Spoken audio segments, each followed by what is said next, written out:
What would you do if the man you loved lay half-broken beneath hospital lights, while the person who destroyed his life was still walking free somewhere outside, hidden behind paperwork, lies, and the smile of a trusted assistant?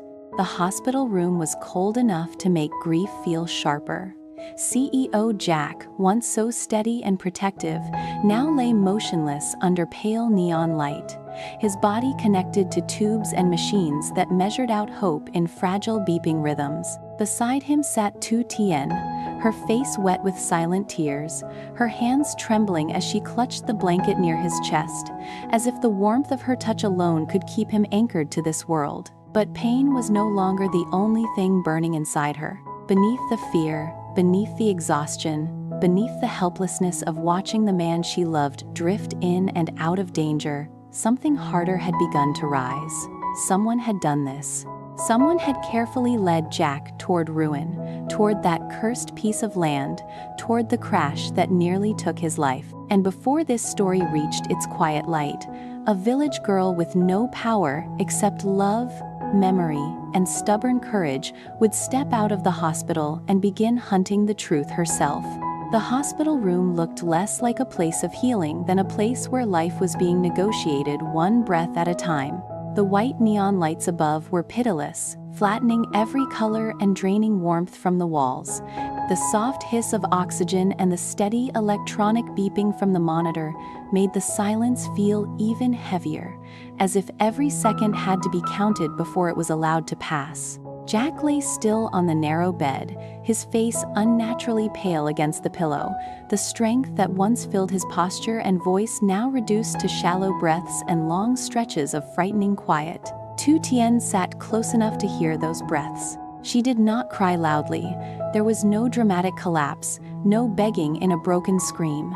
Her sorrow was quieter than that, and because of that, it felt deeper. Tears slipped down her face one after another, but she kept wiping them away with the same hand that had just touched the blanket over his body, as though she feared even her grief might disturb the fragile line keeping him here. Every time the monitor changed rhythm, even slightly, her whole body tightened. Every time a nurse stepped in and adjusted something without expression, her heart lurched, as though the ground beneath her had shifted. She had always thought of Jack as someone difficult to bring down, not invincible, but solid. The kind of man who carried responsibility without letting it show too much, who absorbed pressure and still looked outward to protect others. Seeing him like this, reduced to stillness and dependence, felt almost unnatural. It was like watching a tree uprooted by a storm after believing it would always remain standing. And yet, even in that unbearable room, Tu Tien kept praying, not with folded hands and grand words. She prayed the way ordinary people pray when their whole world lies on a hospital bed. She prayed through the pressure of her fingers on the blanket, through the way she leaned forward every time he moved even slightly, through the desperate hope that maybe this was only a trial, only a dark passage they had to survive before light returned. She told herself over and over that this was not the end, that their love had already endured too much to be broken here. But beneath those prayers, fear smoldered steadily, and she could not extinguish it. The future had become something shapeless and cruel. Hours passed like punishment. The room did not change. The light remained harsh. The smell of antiseptic remained sharp. Jack remained silent. Tu Tien's back began to ache from sitting so stiffly, but she did not move away. Sometimes she looked at his face and remembered him standing beside her in simple sunlight, holding vegetables from the garden, fixing the fence, talking about tomorrow as though tomorrow belonged to them. Now tomorrow felt stolen. She could not yet name the burden heaven had placed on them, but she knew it was real. And she also knew one thing with absolute certainty. Whatever had happened to Jack had not happened by chance alone. That thought followed her out of the hospital. When she finally stood and stepped into the corridor, her eyes were swollen from crying, but something in them had changed. She was still afraid, still exhausted, still carrying the image of Jack's unmoving body inside her chest. But now, determination stood beside the fear. If someone had pushed him toward this ruin, if someone had quietly arranged the collapse of his work and the crash that almost killed him, then she could no longer sit by the bed and wait for the world to become fair. Fairness does not come on its own. Sometimes it must be pursued in silence. The first clues did not arrive dramatically. No confession, no villain standing under a street lamp, only fragments, broken recollections from former employees, half-spoken rumors about documents that had changed hands too quickly, strange financial movements inside the company after Jack had trusted the wrong people, the planned land deal that had gone bad, the whispers around the newly appointed assistant, Fook, whose loyal face had once seemed so ordinary that no one thought to fear him. Tu Tien followed each thread quietly. She did not have money, power, or official authority. She had only love sharpened by fear and the stubborn intelligence of someone who had spent enough of life overlooked to understand how much truth hides in small things. She listened more than she spoke. She visited places that still carried the smell of office paper, stale coffee, and failure. She asked careful questions, never enough to frighten anyone, only enough to make people keep talking. And as the days passed, the fragments began to fit together. Fook had not merely stood beside Jack. He had been standing inside the company, like a knife hidden in cloth. The realization did not come to her all at once. It came the way dawn comes through fog slowly, then suddenly undeniable. He had manipulated internal decisions. He had nudged the company toward collapse from inside its own structure. He had guided Jack toward the very plot of land entangled in planning issues, turning what looked like business judgment into a trap. And once the company had begun to sink, the accident had followed. Not as random misfortune, but as part of a wider destruction. Tu Tien stood one evening among rushing bodies in the city, and the truth hit her so hard she had to stop walking. For a moment, the noise around her became distant. Cars moved, vendors shouted, footsteps passed, but inside her, something deeper roared awake. The man who had smiled like a loyal assistant had in fact been the venom beside them all along. Tears came again, but these were not the helpless tears of the hospital room. These were the tears that rise when grief hardens into resolve. She was no longer only praying for Jack to survive. She was silently vowing that the one who had done this would not remain protected by silence. The following nights became a second life. While the city slept, Tu Tien stayed awake in a dim little room with papers spread out before her. The light from the desk lamp painted her face in tired gold and shadow. She gathered transaction records, names, times, conversations, inconsistencies. She wrote things down in a careful hand, crossed them out, returned to them, linked one event to another, until what had once seemed like scattered pain began to reveal the shape of conspiracy. Sometimes she sat so long that her shoulders stiffened and her eyes burned. But every time exhaustion threatened to drag her down, Jack's face returned to her, the stillness of him, the tubes, the fragile rise and fall of his chest. That image kept her moving. Hatred rose inside her sometimes, sudden and hot. She wanted justice. She wanted exposure. She wanted the satisfaction of seeing fear enter the heart of the man who had nearly taken Jack away from her. But beneath that anger lived something more disciplined. She did not want reckless revenge that would only create more ruin. She wanted truth strong enough to survive daylight. She wanted the kind of evidence that could not be laughed away, denied, or bought into silence. So she kept going. Late at night, under the dim lamp, her eyes seemed sharper than they had ever been. Love had turned into endurance. Loyalty had turned into method. She was still the same woman who fed the pigs, picked vegetables, and rode an old bicycle to market.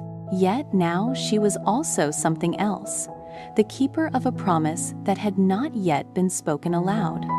Fook's day would come, not because she was powerful, but because she was patient.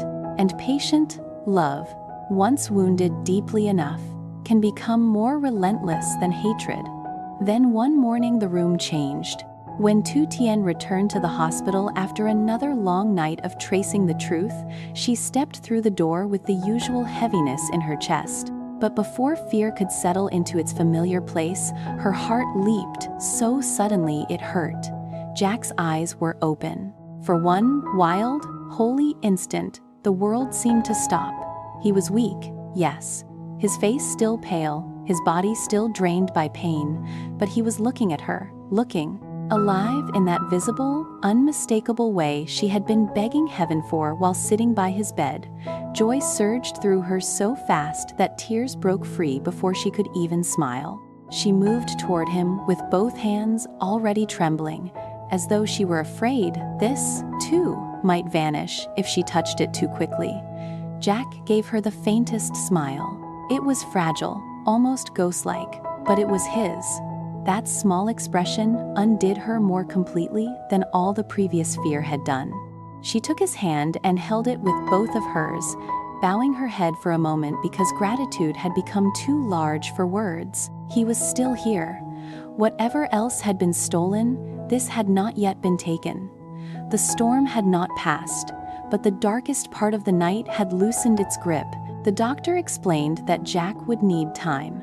His body remained weak. The hospital would still hold him a while longer. Recovery would be slow, careful, uncertain in places, but none of that mattered in the same way anymore. Tu Tien, his opened eyes were already a kind of dawn. She sat beside him with their hands joined and felt the warmth return to places in her heart that had turned numb from fear.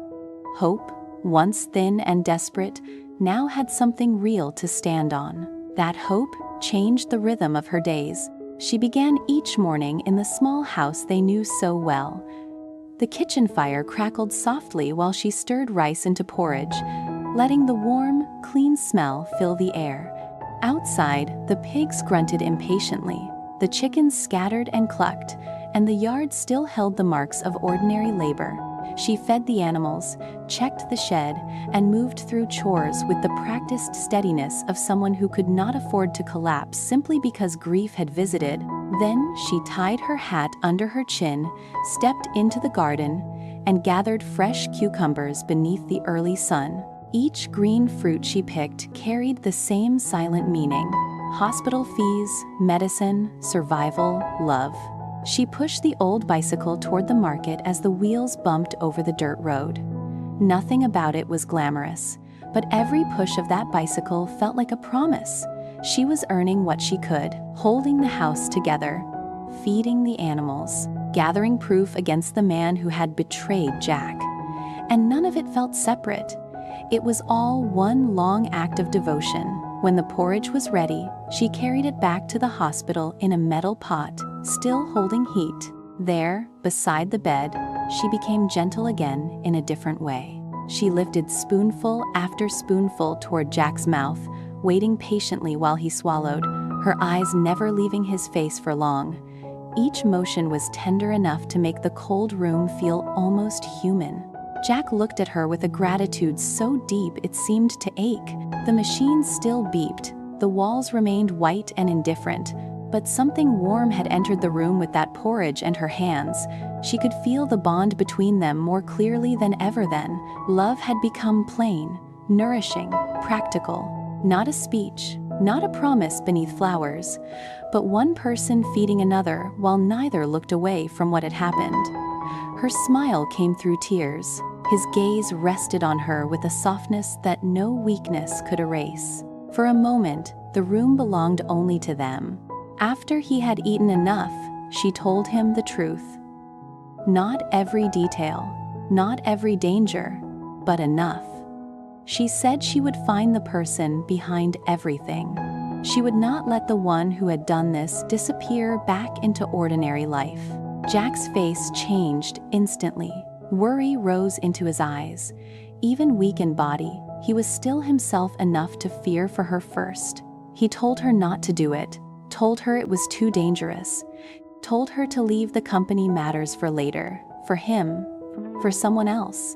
He did not want her walking into the path of the same evil that had already reached him. But Tu Tien held his hand tighter. Her voice trembled, yet not from fear alone. It trembled with conviction. She asked him to trust her, not because she was stronger than danger, but because she could no longer bear the thought of letting injustice sit quietly beside their lives as though it belonged there. She had seen too much, learned too much, loved him too much to stop now. Jack looked at her for a long moment. What he saw there was not recklessness, it was strength.